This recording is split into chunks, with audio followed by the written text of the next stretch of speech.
Hi ladies, I wanted to jump on here to talk about some research that just came out. If you are somebody who's going through IVF, then you definitely want to listen up about this, or if you're considering going through IVF. So it is a normal procedure these days for embryos to get sent out for PGTA testing. So it's genetic testing of the embryo. And they look at a few different things. They look at the quality of the eggs. They look at, whether there's any genetic abnormalities. And what I've found is that with women that I work with that have already started IVF, that have already been going through it, I notice a lot of times that women will go through IVF, they'll get a whole lot of eggs the first time or more eggs than the rest of the times they try.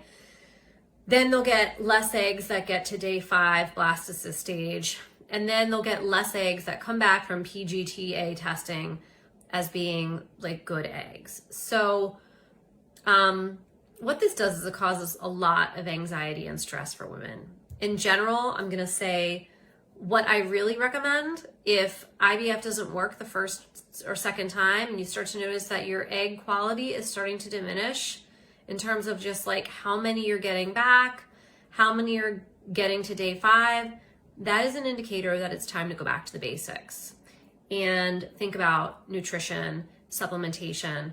If it was me, I would go back to self-care for a couple months, and I know that most women aren't open to doing that. Some are because they're tired of the conveyor belt and they went off of the gerbil wheel. And really, truly, that is the best thing that you can do is to go back and nourish yourself, detox your liver, clean up any inflammation in the body, and then go back and see what happens, because IVF in general is really taxing on your body. It's very depleting of something called Jing in Chinese medicine. That is like our core energy reserves. It really diminishes those. So I'm going to talk about that in another day, but I wanted to say that because I do believe that at some point you want to get off the conveyor belt and kind of reassess and reevaluate, what can I be doing differently here, because I'm getting the same outcomes and you're putting yourself through so much emotionally and it's ripping your heart apart. Give yourself a couple months to regroup, 3 months to regroup, 3 months to nourish and nurture yourself and work through some of the emotional things that come up. But back to this. So I want to talk about this study. This study was came out in the New England Journal of Medicine this week. It was a study done between, I think 2016 and 2017 were the most of this study. I'm looking here at the actual study in the New England Journal of Medicine. It's called Live Birth with or Without Pre-Implantation Genetic Testing for Aneuploidy. So what that means is they're basically testing PGTA, testing these eggs. And they did a study and they took 2 groups of women. What's important to know about this is that it's a randomized control trial, which is a really good quality study, where they randomly assigned women who are going through IVF with 3 or more good quality blastocysts to undergo either PGA testing or just conventional IVF with no PGA testing. PGTA, PGA, different people call it different things.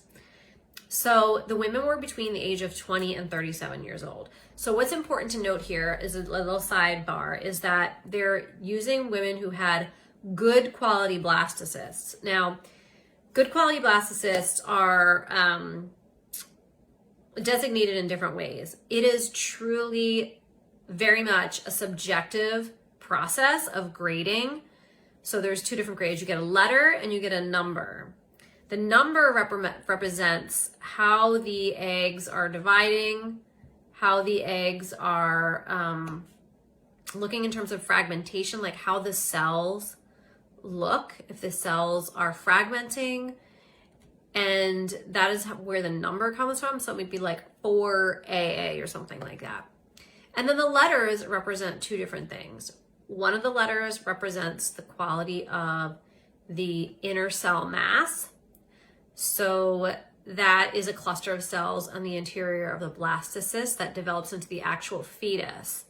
And then the second letter in the grading is what grades the trophectoderm, which are the cells that surround the outside of the blastocyst, which become the placenta. So what's true? What's true is that, first of all, I want to say that there's a lot of talk about, you know, what a good quality egg is, embryo is, sorry, and whether or not it's worth implanting it, and what is the possibility of the outcomes if it is implanted. So there's a lot of different people, there's a lot of different perspectives on this. So some places say that Utah Fertility Center is where I'm looking at for this one bit of information. They believe that the grading, at least the letter grading, doesn't really indicate whether or not your kid is going to be cuter or smarter or any of those things. It actually indicates how likely it is for the blastocyst or the embryo to implant. So that is kind of like very different, wild concept, because I don't think many women are even thinking about that. They're not being taught that or talked to about that.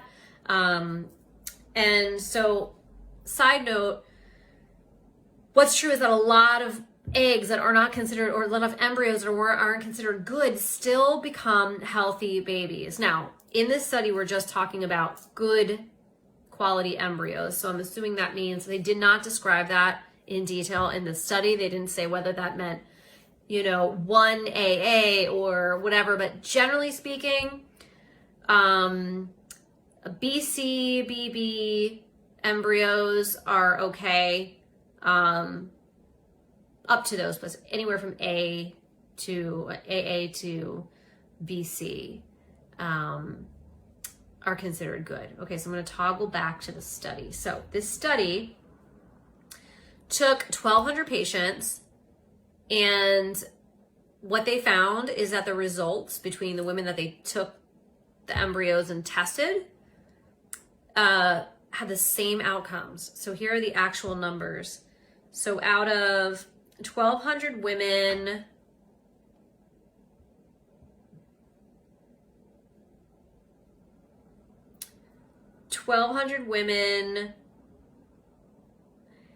in the women, live births occurred in 468 women in the PGAT group, okay? 468 women who got their embryos tested, and then 496 women who just went through conventional IVF. There is literally a difference of 20-something women who got, who had 20-something women who got PGTA testing more than in the regular group. To me, that's not a large number. To me, especially because PGTA testing is so expensive, I mean, I don't think that's a great investment. So basically, the conclusion of this test is that among women with 3 or more good quality blastocysts, conventional IVF resulted in a cumulative live birth rate that was non-inferior to the rate with PGTA testing. So I wanted to share that information with you because a lot of women are doing this. I do have a client, a woman who I was doing coaching with, who was working with a guy who does very out-of-the-box style fertility work. He's in New Jersey. His name is Dr. Check. He does no PGTA testing on his embryos. He believes that it actually can cause more problems with the embryos because they are, you know, they undergo some rigorous, you know, lab experiments, and he believes that it reduces the integrity of the embryos. So if you are between the ages of 20 and 37, possibly outside of that range, it's kind of like I'm not sure why they picked those numbers to work with, but if you have good embryos, they're graded well, there is no reason to spend the thousands of dollars to get PGTA testing done. So I hope this helps you, and I'll put a link below so you can check it out. All right, thanks so much.